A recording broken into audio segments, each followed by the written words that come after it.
how to make cough remedies. Use brown sugar.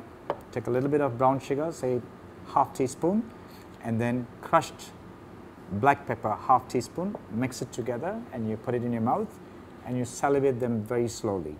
Okay, let's see what happens if they have phlegm. You take turmeric, ground the pepper. Now you boil milk and you reduce it to half. It has to be really, really hot, and mix these two powders together, stir it until it becomes like yellow in color, and take a half a cup twice a day, and that goes your chested phlegm.